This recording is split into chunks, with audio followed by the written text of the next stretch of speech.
before you get into your thing, I think this is probably one of the only dancing versions of this character that Futura did. Really? And he's in a cipher. That's interesting. Yeah, and the thing is that when he did this, and I know a lot of people call it the Point Man, but that's not the name of it. But it's the version of the rounder shaped head, so it's super, super exclusive. He had actually given me this for my birthday in January of '83. Wow. So yeah, lucky you, bro. But you know the thing is that, so again, you got the dancing aspects happening over here. You know, maybe they'll battle. Well, you know, one of the things I want to pick up on what you were talking about, is you know this. Let me just type your Wiggles, the quadruple or whatever. Oh, he's the octagon. He's like the octagon threat. So talented.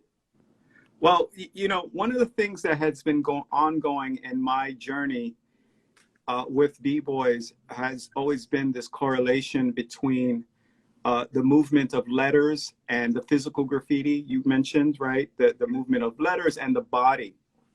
And Wiggles and Fable back in Art and Design were, back in those days, illustrating, because they were both graffiti writers, they were also performing letters, right?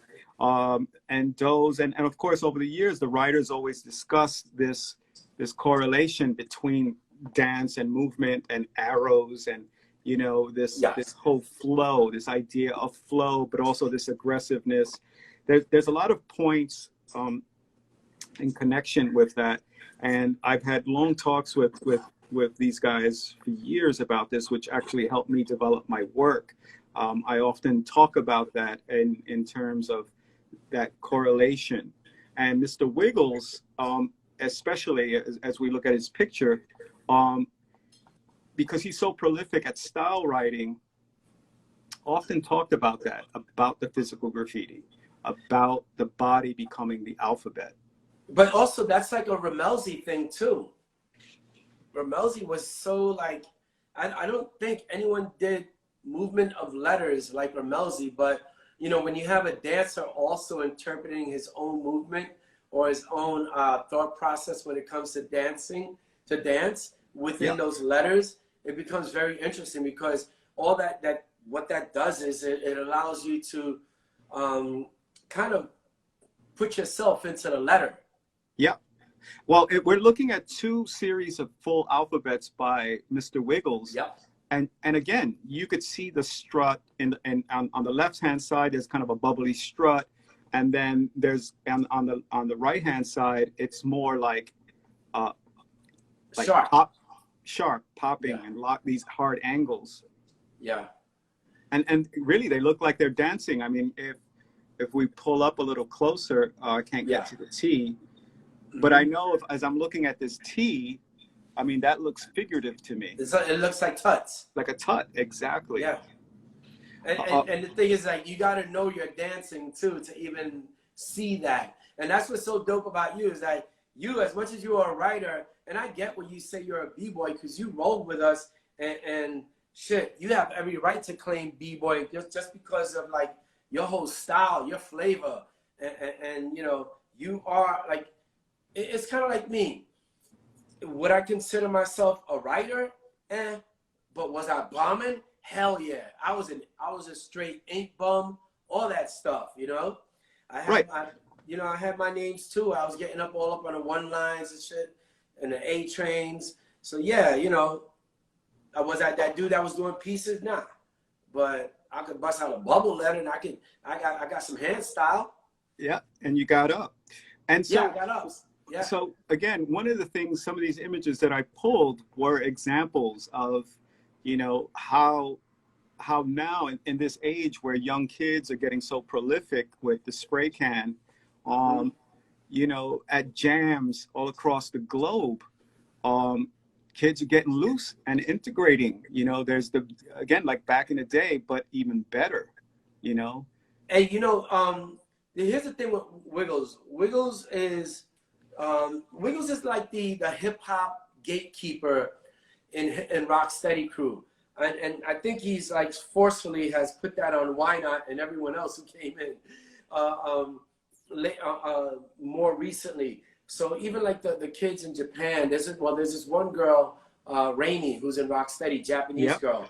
Wiggles got her piece in, and you know, Wiggles is always pushing. Like he's one of those things that say hip hop is about this. Like me, I don't think like that because you know, like Wiggles, I got into hip hop before there was the idea of the 4 elements because it was just, you know, we were doing our thing in the streets. But Wiggles is like, if you want your crew to be a real hip hop crew with the idea of what people consider to be hip hop and all its elements, Wiggles is one of the most perfect people you can have in a crew because he's going to protect your credibility as a hip hop crew, and he's going to make it super hard for everyone that gets in, where if, you know, they don't live up to Wiggles standards, they're probably going to leave. Right. You know, because Wiggles is super hard on people, and I don't always agree with how hard he is on people, but we benefit as a crew, so I just shut up. Yeah. No, I mean, he's you know, like you said, you know, kind of a gatekeeper. He's a scholar, an encyclopedia. Yep. And more importantly, he's a practitioner. And so he knows what he's talking about, and he practices at a high, very, very high level. And he has a pedigree that's really terrific. Wiggles is one of those dudes that where if you say it takes 10,000 hours of doing something before you can be considered a master, I think Wiggles has spent at least 10,000 hours doing each element of hip hop. That shit it's not even an exaggeration. No, he would. Yeah, I would agree with you. So the image we're looking at now, and I got to give a shout out to Mode 2 because he's always done, you know, so many amazing paintings and drawings around the b-boy culture, and he's you know, primarily known as a writer. He's a dude for Europe when it comes to flyers. That's the dude. Yeah. Yeah. And you know, he still continues. I mean, he's one of those guys that still thrives in that imagery. You know, I love that about him, that he's kept it real, that he sees the creative connection and value to illustrate, you know, the dance, the culture, the people, the personalities. And of course, I mean, he's just brilliant. I love Motu's work. I mean, Motu, I feel like Motu is probably like the mayor of, you know, in terms of mentality for b-boys and writing, he's the mayor of Europe. He's a lot more rigid than I am. He's like Mr. Wiggles. He's a really hardcore guy, very disciplined, and yeah. But he also engulfs himself. He's great. I appreciate that. Yeah, he engulfs himself in the culture, you know. Yeah. And you know, so that's dope. Yeah, and I wanted to share some of the things that I was exploring that I think correlate to b-boys and graph. And while, you know, I do these b-boy abstracts, there's always been that connection to the letter form or the geometry of the letter form, the rhythm, and of course the physicality of the dancer himself. And again, this goes back to these lessons that I've learned from the dancers about abstraction, right? Modern dance and abstraction. And there was a point where this started to crystallize for me anyway. I remember seeing Ken Swift do some dancing on the floor, and he was just doing poses flat. He wasn't even upright, and he was hitting these hard angles, and it looked like geometry just shifting in space. And so it's interesting because for me, it represented something modern and different. And you know, then I was like, well, how do I explore this relationship a bit further? Because of course, I wasn't just looking at the b-boys per se. I was also looking at early modernism, early Yeah. contemporary modern art. And it's easy to see that. Yeah. Yeah. And so, of course, Picasso and Kandinsky and those guys were of interest to me. But again, the graph, the wild style graph in the line was really important, but also, particularly with this painting, using spray paint, right? And this trying to keep that connection with the culture, both writing and b-boying. Yeah, but you know, here's the thing, and you know, you know what's funny? I never understood until about a week ago why I love your art so much. Well, it looks like graph. I mean, not even just that, but for me, you know, it gives me a three-dimensional feel. You know, I feel like the shit I'm watching a show, like I feel like it's moving in front of me, and it's not just on a flat surface. But your art feels to me like you know, all right, it's there, but it's about to move into another freeze or another move. yeah. Your move, a lot of your art is very much like you could see where the transition to the next move can happen. So for me, that's what I feel when I look at your art. It took me years to figure that shit out, but now I got it. But again, it's something I learned. I always talk about this, and because I do a variety of different works, even the metal sculptures, about, you know, this, you know, a persona that kind of like takes place in my head, right? A battle persona. I call it, I put my Muggsy on, let's just say. Yeah. And not just that, but it's also this movement, right? This rhythm, because there's musicality in it. There's structure. All those things that I look at dance correlate to me visually as well. Mm-hmm. Even if this is just an early piece that I did of a battle, right? Two crews and a guy in the middle dancing. And again, to decipher it, once you understand the language, like if you that little sculpture behind you is a very much clearer example of the language. But again, I'm drawing from all the energy and the ideas of dance and graffiti at the same time in this type of work. And this image, as we could see, you know, the next generation is carrying this over, this legacy. And I like that these guys did, I don't know what the full painting says, the b-boy something or other, but the b-boy itself, the graph or the lettering on top was a nod to Beat Street. Yes. And so this, you know, this passing of the torch of knowledge, you know, I find really interesting because I in my travels, and a matter of fact, today I got an Instagram from Small, who's out in Russia. And when I went out to Russia, all the b-boys I met out there were writers too, like a lot of them. Yeah, yeah.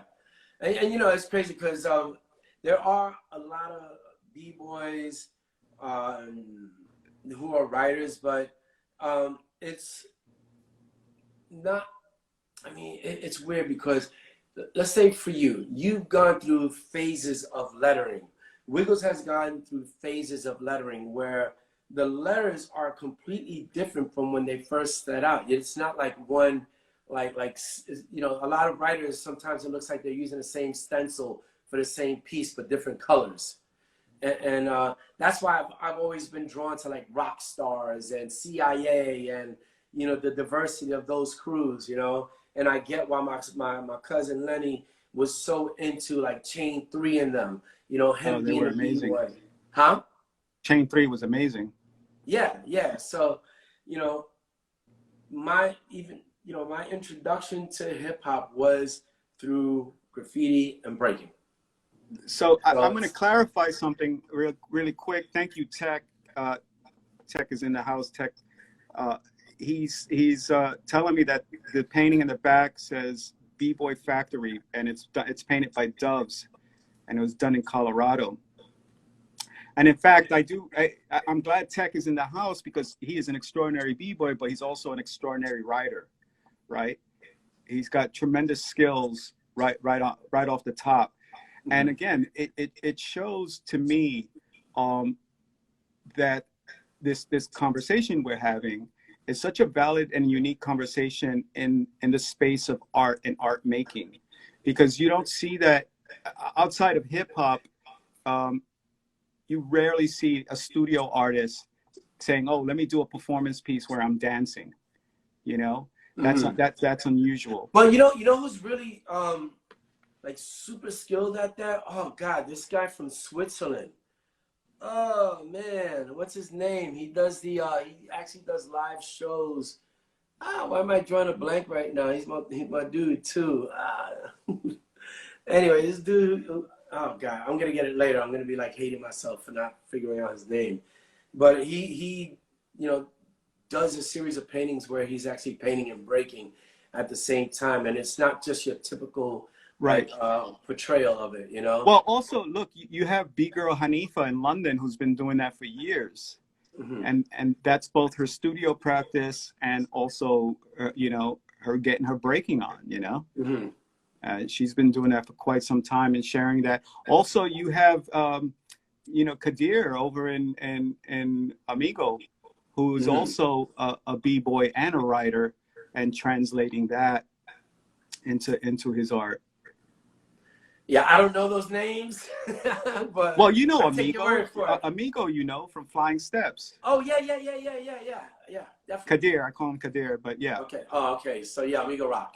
Right. No, right. I'm sorry, Amigo, just Amigo. So yeah, we had a nice time in Brazil one time. There you go. Always a good time in Brazil. Shout out to Flying Steps, man. Those are dope brothers. Yeah. So Legs, this is my final slide, but we're going to continue the conversation and we're going to take some questions. Okay, but let me show you this real quick. Of course. So this is a sketch that Lee Quinones did of me while in San Diego in, I believe, 1995. So it was just like a quick sketch. Took him like maybe 5 minutes to do the damn thing. Nice. I appreciate the show and tell. You have any? Yeah, that's a super rare one right there. Yeah. I would say so. So the reason I put up Stephen Hagar's book, yep. I mean, because clearly, that is the first hip hop book ever. Right. And it has the illustrated history of breakdancing, really b-boying, rap music, and graffiti. He left out DJing. But again, because this was the first and early, you see that connection between the graph and the b-boy and the head spin. I mean, that's just what it was. I mean, and here's the crazy thing, is that although all those things existed, you still got to give Henry Chalfant major props. Number one, he got you into sculpting, I think, and helped you with that. Am I right? Absolutely. So props to him for making my brother even better. And then, Henry Chalfant did that graffiti rock show in Soho, and that was the first time anyone had done anything that presented all four elements as a happening. And then it took maybe a year and a half for Bambaataa to say, definitively, these elements are hip hop. So you're saying that predates Bambaataa? Oh yeah, it was. It did. Definitely did. But he didn't call it hip hop. No, there was no term. It was graffiti rock. We back then it was like, yo, you break, yo, you write, you DJ, and that was it. Right. Yeah, and Henry also, I remember back in them days, he did the OK Harris show where he brought his photographs of the trains to Soho. That was really, really interesting. So folks, thank you for joining us for the second half. If you have any questions for me or Legs, please submit them. Nice. Who's that? Who's this artist? Brown. Oh, that looks like Why Not. I don't know who that is. It is Why Not. It is Why Not, isn't it? Wow. Yeah. Brown is phenomenal, man. His line work. And he's a dope style writer. Yes, he is. If you're not familiar with Brown, you should look him up on Instagram. He had been working with Tribal for so many years and designing logos and graphics for them. I mean, he, when it comes to people like Brown and Doze, you're talking about people who do characters and they like one doesn't dominate the other. Where a lot of people just got into these huge characters and forgot lettering. Right. But you're looking at dudes like that have, and I'm gonna share one more with you, which is an exclusive. But anyway, they have that. Oh wow, Tracy, yeah. 168. Yeah. Wow. So again, you know, like for me, I'm a true, like I have some amazing pieces, but you know, I think of myself as a hip hop head before a b-boy, because I was introduced to everything at the same time, pretty much at the same time. And you know, I get people trying to buy this so hardcore for me. I'm not even trying to sell it, you know, but because I love it so much, man. I like my walls to you know, make me feel like I'm in the layups, bro. Right. But everything holds a story, right? And it connects to that memory. Yeah. And then I have a question for you. Nice. Mr. Wiggles. Again, characters, letters. Yeah, pulling out some gems. Wiggles flips his letters. I don't, like a lot of writers, honestly, it's kind of like a dancer. If a dancer doesn't evolve to beyond a certain level and they just hit that wall, even if they have style, but they don't evolve it or recreate themselves, you're just looking at the same piece over and over and over again with different colors. And to me, I'm not going to shout people out, but, you know, it's like if you became a writer just to do one style of lettering, you're not really much of a writer to me. Even if you mastered that one style, because it's only 5 letters or whatever, 4 letters, you know, of the same word. But again, you got to throw up kings and legends that repetition mattered. Oh, no. But don't get me wrong. This is taking into consideration the times back then, because excluding Cap, because he was never going to evolve. But if you look at, you know, Phase 2. From Phase 2's bubble letters, he went off and did some crazy shit. Yeah, he was a juggernaut. So to me, it's like, I don't care how up a person is, but if it's just the same old shit, it's all right, but you ain't a legend and you're never going to be a legend. Right. I have a question for you from All Natural. Do you think the elements of hip hop are not present enough in modern hip hop? And do you think it should remain underground? Remain underground like in the 70s? Because it became overground, underground in 80. We're acting like, first of all, look, everyone is caught up in this whole idea of like keeping it real. Nostalgia, right? If you even take it to the first, like people are like, oh, that's that commercial shit. Well, if that's that commercial shit and Kool Herc threw the first jam, why did people pay 25 and 50 cents to get into that jam? Yeah. From the moment hip hop started, people are trying to make money. Get off your own shit. Not the dude who asked a question, but you know, it also depends on which direction are you looking in. Are you looking in the direction of only a Drake video, or do you have a diverse, you know, pair of lenses on where, you know, you're here now, but in 5 minutes you'll jump on Fat Joe's joint, or a little bit earlier you on Destroy's live, you know? So it depends on your interests, your responsibilities. Some people are so caught up in living life as an adult, they don't. But it also depends on your country, right? As well, you know, something flashed into my mind that was rather interesting that I'll share with you as it relates to culture and the romanticizing of culture. I was giving a lecture in Sweden, and I went to an event, and they had a screening of I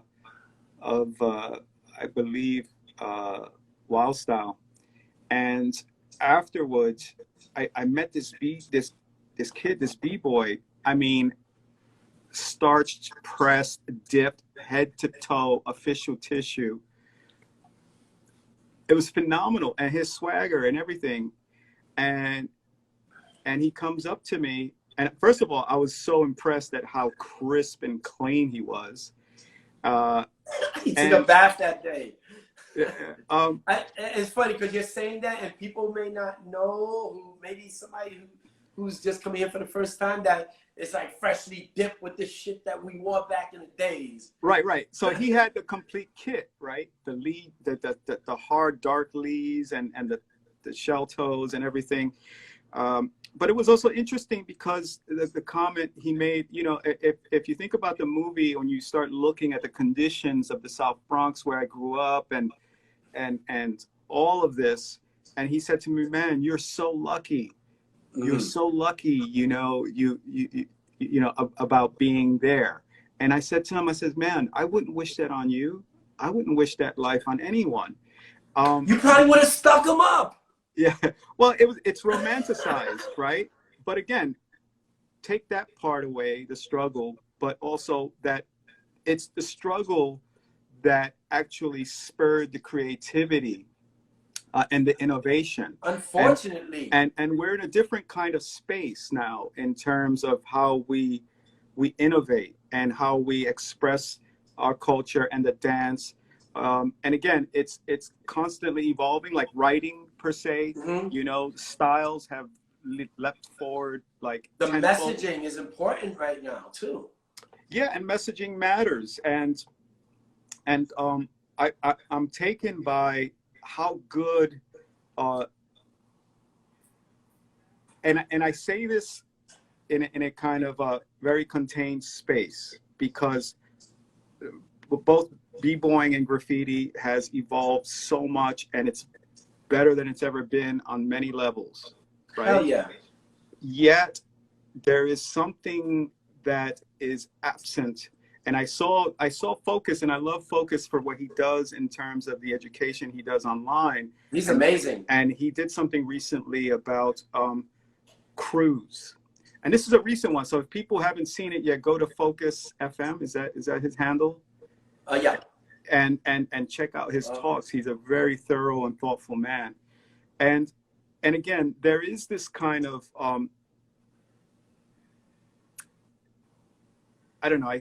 I want to say loss of innocence, but again, that's all subjective to where you live and where you are in the world. I mean, you've been to Africa and Brazil and all these countries where you see it in a kind of organic state and a natural state, right? Yeah. And that matters, right? Because that's where the struggle is, and that's where the innovation. And in fact, the best dancing happening anywhere right now is coming out of Africa. And you know what? When I've gone to places like, let's say if I go to Russia, and you're in a remote area, deep in the east of Russia, and above like Kazakhstan. Yeah. Kazakhstan is going through shit. But when those b-boys came to Chelyabinsk in Russia, I was blown away because a bunch of blanquitos, and I'm like, these little white kids got a lot of flavor. And then I found out that they're all from like, you know, dysfunctional social situations, war-torn, and where the struggle is real, and that passion and that flavor, kind of like the way we came out of New York when New York was, I mean, we came out of New York when New York was bankrupt, and poverty was, you know, poverty, domestic violence, child abuse, alcoholism, all these things, gang police violence. brutality, my friend. Yes, the Son of Sam, police brutality, that's forever. Son of Sam, you know, looking, you know, the best thing you had was like the rumble in the jungle and the Yankees winning the World Series like 3 times in a row. You know, that was my thing. And because if I didn't have those certain things to look at, you know, I didn't have the money to go to all these programs. So my passion, I guess, by default, developed within, you know, what I was doing. And it was also free. I want to point something out which is really interesting and important.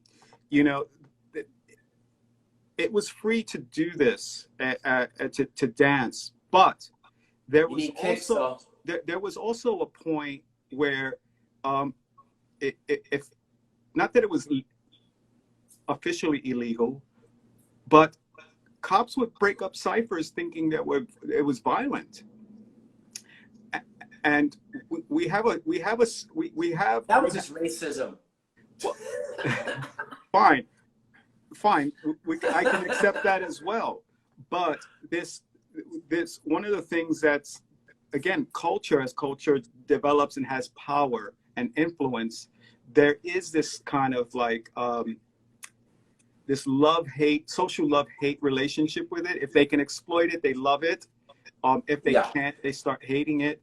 I just got a message from a friend of mine, Michael Walsh, who says the Department of Homeland Security is now labeling, graffiti as a threat, as a national threat. And that's jarring and somewhat shocking. But, again, given the clandestine nature of writers throughout the world and what they have to go through to get their work up, it is us against them. It's always been us against them, right? Yeah.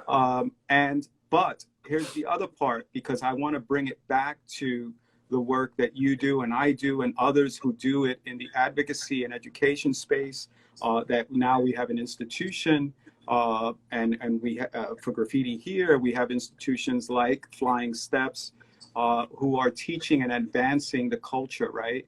We are committed to that. And there's this important role we play in terms of leadership, and in terms of honest dialogue about the value of culture and the exploitation of culture, but also the advancement. But the dialogue has to happen. Right. But the question is, how do we avoid staying stagnant and move it forward? And to me, in particular, I love working with people like you and Kenny and Doze and Why Not, especially because we did a great project together where I learned so much about dancing and technology, right? We employed technology in a motion capture suit, and this is a project we did for the Apollo Theater. Why Not is a hip hop nerd just like you. Oh, completely.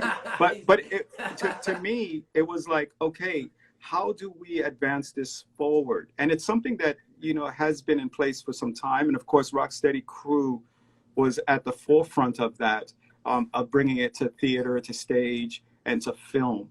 And also, I would say, to the digital space as well.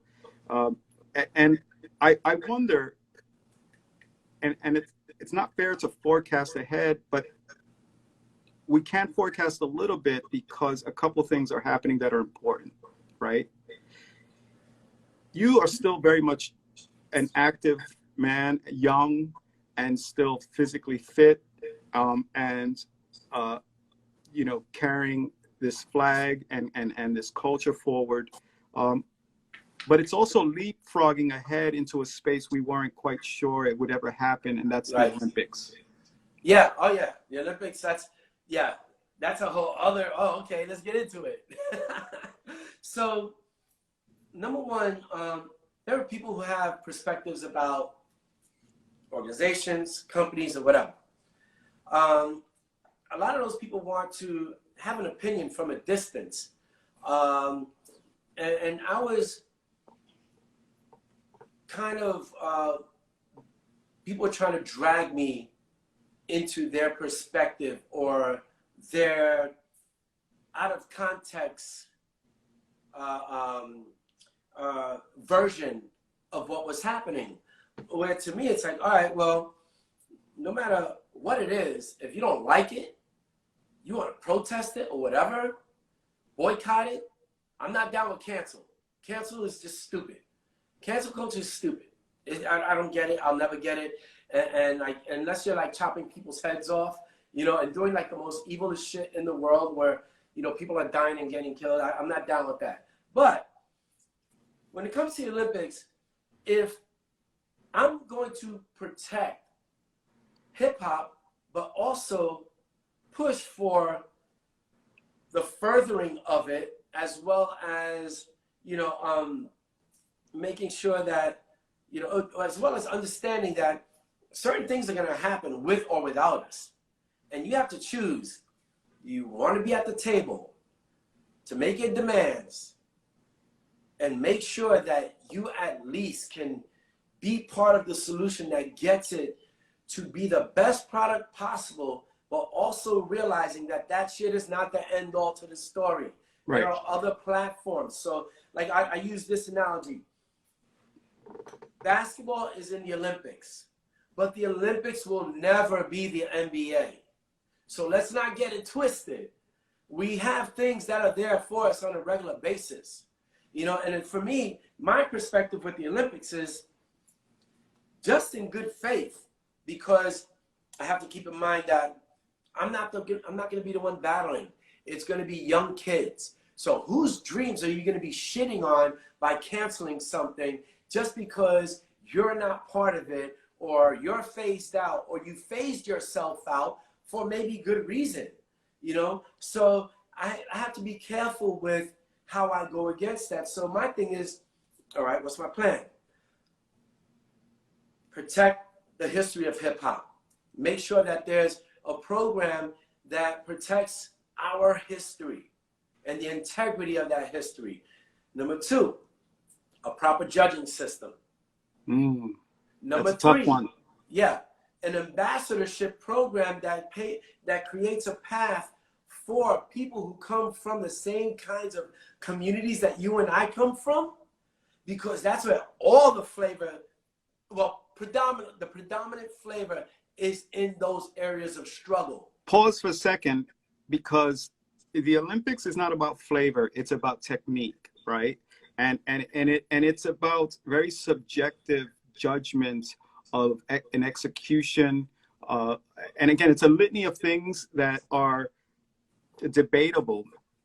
And for instance, when you think about that in particular, when you think about a place like China, and I know Mr. Wiggles goes out there and teaches, and it's phenomenal. Yeah, he has a Chinese passport now. No, it's phenomenal, right? So the cult, because here in the U.S. there isn't the same expanded passion in the same way, where almost like from what I understand, that the Chinese have kind of nationalized their b-boy team, right? They're South Korea rather. They exalted the b-boys out there. Well, that was different. That was for a moment, until there was a whole scandal where they found out that a lot of b-boys were dislocating their shoulders as injuries so that they wouldn't have to join the military. And then when they found out that that was happening, they pulled their support from the b-boys. I don't know where it is right now, but that, hey, look, can't stop. You can't knock the hustle. Well, here's my thing, that I hope, by example, that the Olympics, there are two things that I hope that, you know, they don't, I guess, shy away from the energy and look of the culture per se, you know, because that happens, that it gets really kind of watered down, and that's one thing. But the other thing is, and I want b-boys to understand this, and people who are perhaps against this, and you brought the point up, is that in particular with cancel culture, you don't want to cancel somebody's dreams, because you think about the opportunity for so many people in a favela or in a village that have a pathway out. Like, dude, if you look at some of the pictures of us and our broken sneakers, we were on welfare, we were broken, we were emotionally broken, we were, you know, again, cast away. But we didn't, and the thing is, we didn't even know we were. We didn't know. But art, you know, graffiti and hip hop rather, and b-boying was a way out. That said, many of us can testify to that saving our lives. But the other thing is that we don't want corporate America to kind of control that part of that sacred part of our lives. That's why creativity. But that's why you can't reject your opportunity to be at the table, because, like I said before, if there are things that are going to happen, whether we like it or not, if we choose to not be at the table, we're part of the problem. Yeah. Because if anyone says to me, "Well, Legs, You had a chance to be at the table. Why didn't you go? Am I gonna be like, fuck that, whatever, blah, blah, blah. No, that's stupid. It's stupid. Well, like you said, it's not the end all be all, because there are all these fantastic festivals Exactly. around the world. Even B-Boy Summit, you know, one of my all-time, you know, favorites out of San Diego still happens. I have a question here, and a thought from Queen of Hearts Global. Maybe it would be like ice skating or gymnastics, where there's a required program focusing on technique and a second free program to show style to account for both. Nah, because you have to. They're integrated. You can't separate those two. And again, because once you do something that's about technicality, you're removing the dance element from it. Then it's just moves. I could spin here all day. That doesn't mean I'm dancing. I'll share something with you, because when I look at b-boys, there's a couple things that I in relative to b-boying and graffiti. When I look at b-boying now, you know, and of course I'm a very diplomatic person, but given the tenets that I have, there's something about, there's a couple of things that I've noticed that sometimes it feels very soulless, right? In terms of the dance, the musicality, the movement, but also because that's also driven musically. And I've talked to b-boys about this before, and they say, oh, licensing deals, this, that, and this. I said, well, no, I think it's generational. It's a different kind of sonic. No, it is a licensing deal, bro. Trust me. It is. So let's say that's true. Yeah. That's not to say there aren't musicians that can create that sound, that element, that vibe.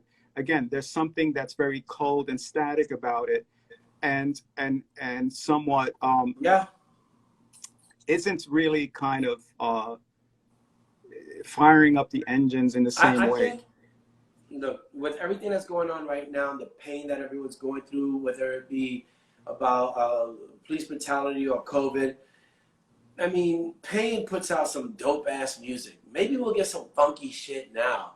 You know, maybe the vibe of right now of Pain and the struggle for happiness and togetherness will correlate with the Olympics saying, hey, we have some extra budget. Now let's get this artist and that artist and this artist. It's about getting the right talent together to create those things. And I think the more we become we establish our place, because look, breaking isn't even a fixture in the Olympics yet.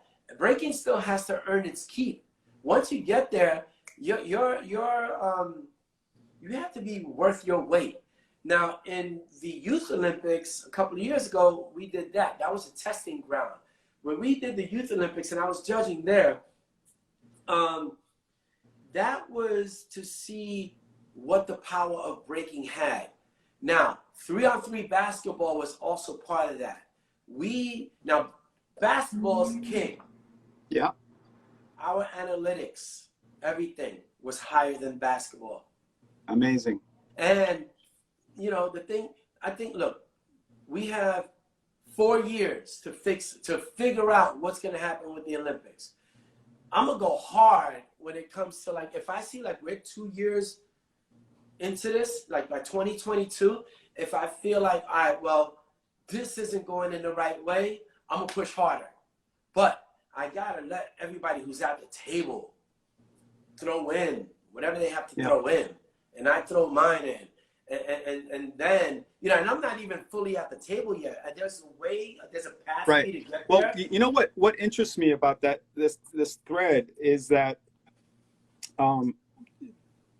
just as b-boying is going onto that stage, you know, and graph going into that stage of fine art, right, into museums, and you get there, and I mean, so much shifts and changes, and I think there's always a point where there's introspection and people want to go back towards history and understanding the essence of it, the actual meaning of it, the struggle that brought it to us.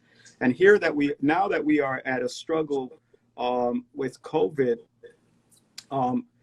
you know, it's a bit sad in a way that because this is such a public facing culture, that we're challenged with that. And I think about, in particular with the graffiti writers, yes, they're coming out, and you know, David Gonzalez did a great piece on New York Times about, you know, all this new graffiti that's starting to happen in New York City, all the bombing and messaging around I saw it in police brutality City and Hall. COVID. If it's interesting that, like I said, that we found that all of a sudden Department of Homeland Security is considering graffiti as a threat to our national interests, right? Because graffiti has such a big impact on the Black Lives Matter movement. Even us, we did our show that opens up on Saturday, tomorrow. You know, we had writers and street artists paint this big murals. Like, the talent was able to kind of spell out where we are, where we've been, and where we are. And that's a threat. But it goes against, for that, they can't do that. It'll go to the Supreme Court, and it goes against the Constitution, because it could be listed at number one, art, expression, freedom of speech. They're going to lose. There's no way. That is just like to scare people. And if anyone's not following how freedom of speech and the Constitution works, they're going to feel threatened by that. I would just keep doing my thing, because it's just not good. I can't imagine that happen. It makes no sense unless we were in a totalitarian regime. Yeah, my mouth is dry. So unless we have a dictator, it's not going to happen, bro. Well, look, the threat has always been that, you know, the young people rise up. And this is a young people's culture. Woo! Yes, it is. And something dramatic has changed, because it's now involving global economy. You and I and others are part of this global economic movement and empowerment. And that in itself, you know, again, we are at the kind of beginning of something that we're not going to see in our lifetime, in terms of the culture. Yeah. But the fact that, as we've been discussing this, both creatively, culturally, and about social responsibility and education, that itself is a threat to the status quo. Even when they embrace us, right? And we're not, you know, we get a seat at the table per se, but we're not getting the lunch. And I remember when I was with Martha Diaz as a scholar in residence over at NYU, you know, and with the Hip Hop Education Center. And it always felt like, yeah, they kind of gave us a place or corner at the table, but they really weren't feeding us, right? We had to feed ourselves, and to work with the hip hop scholars within and around the US.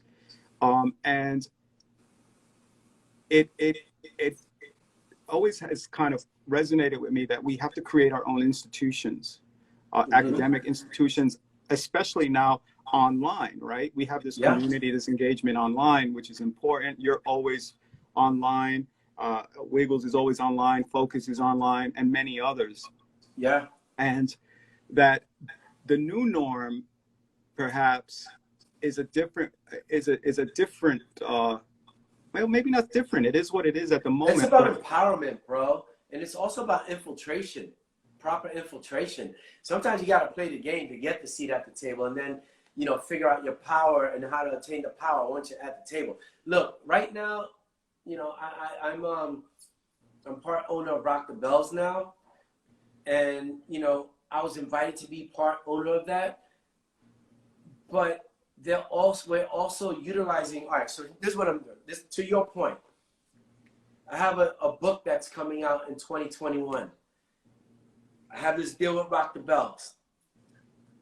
Instead of us putting out on Amazon and all these other platforms first, we're going to create special things with Rock the Bells. So we're cross working with each other right now. And it's like, you know, we're keeping it within the family. Not to say we're going to limit our ability to cake up, but we're doing it. And, you know, I'm thinking like, all right, well, let's get this with this, because it's us. The company that I'm doing the book with is a company that puts out the most books for children about black well, people of color, black and brown, whatever, stories. So to me, I was like, oh, yo, let me connect you with Rock the Bells, because that's something, you know, Brilliant. we can monopolize that before, you know, we give it to someone else. And then even with like, and this is another interesting opportunity. I have an opportunity, I'm developing a Broadway play, and this is like not even developing, there's budget for it. And we have a budget for a documentary as well. But on a Broadway play, and both those projects, I own 50% of them. And what am I doing with that? I'm exploiting the fuck out of, yo, I need to hire some people of color, straight up. And the thing is like Red Bull came back and said, well, if that's what you feel makes it authentic, that's what we want. And this is assuming that everyone has the ability. So what did I do? Wiggles is going to be the choreographer. Crash is going to be doing the graffiti. You know, so I'm putting my people who have the ability to present their case at the table, to have first denial or whatever, you know, to have that opportunity. And the thing is that I also get to say in saying yes to them being part of it. So this isn't just like something where it's like, oh, this is our money or whatever. Nah, they're like, yo, you're 50% owner and you get to call shots too. Yeah, you have to be holistic about it within the community, because again, you know, that moving forward for all of us is central. It's central to not just our survival, but the survival of this country. Inclusion has to be the new norm. And all fields. You know, I'm in a field which is, you know, historically so biased against Black and brown people and even women and the LGBT. And it's a challenge for me. It's always been a challenge for me to even want to be in this business. And so that's why my lane has always been in the cultural space, creating cultural equity, right? And this is what young people should know, is like, you want to create cash equity before cultural equity, and you're missing the opportunity, because the cash will come, but create value, you know, meaning that you advance the culture, you bring other people up. You figure out how to create the value, you know, until you get that value, you know? Right.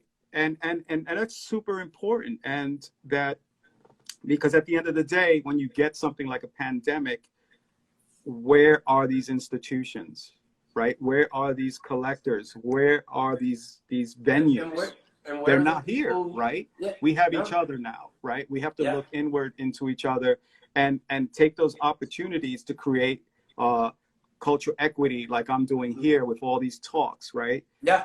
They're important because I'm creating culture. This is something I've done since I was a kid. Bro, and it's central.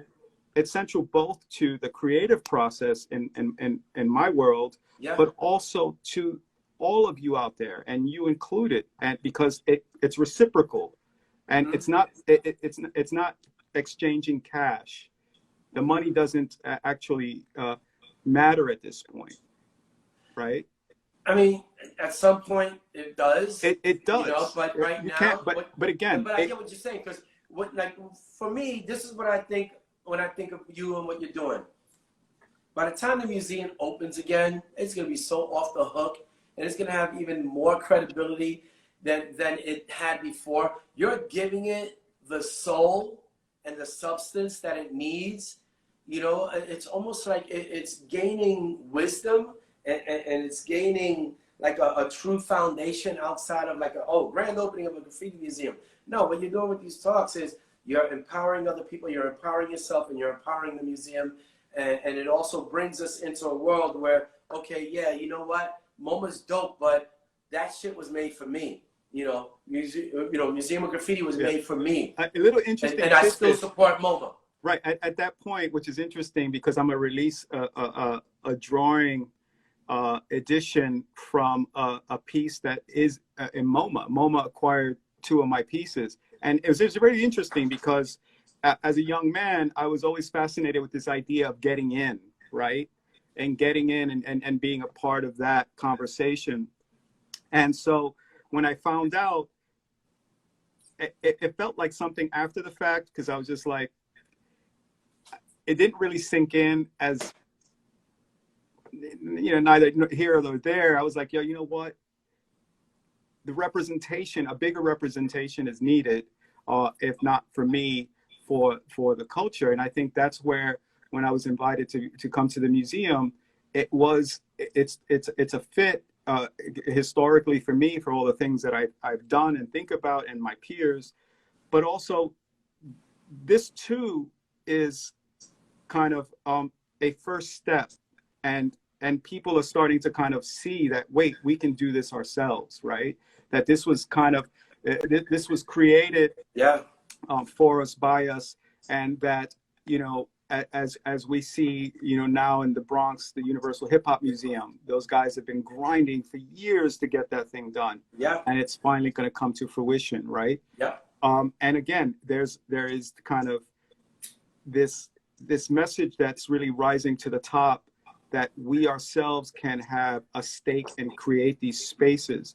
Because you know what? It's not just creating spaces, because these are all just kind of retail spaces, museums and things like that. And of course, institutions that house things, and that's a whole nother debate. But it's about having people organized around it and in it, that really are truthful in advancing civilization and culture, right?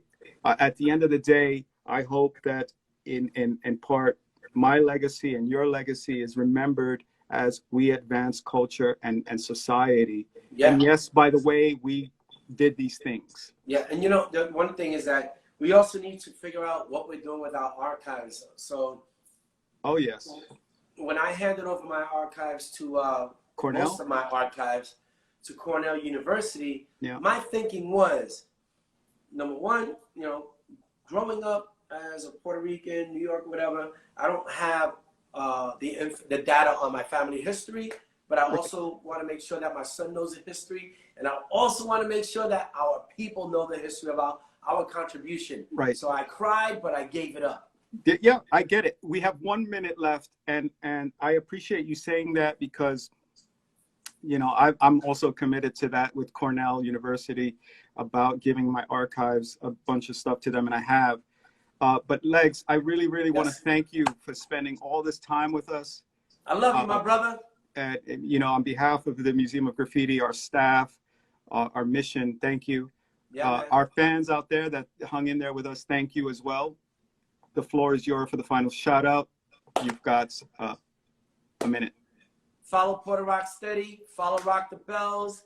Follow Carlos Mayer as well, because he's on this channel, but don't forget his regular joint. And I'm looking forward to a lot of great things. And remember that we can't change shit by not showing up to the table. We need to show up to the table. Yeah, we need to have a stake at the table. That's a big thing for me. It's having a stake at the table. Yep. Equity in it. And so moving forward, I would agree with you wholeheartedly on that. Yes. Thank you, my bro. I appreciate you. Peace, fam. Yes. Take care. I want you.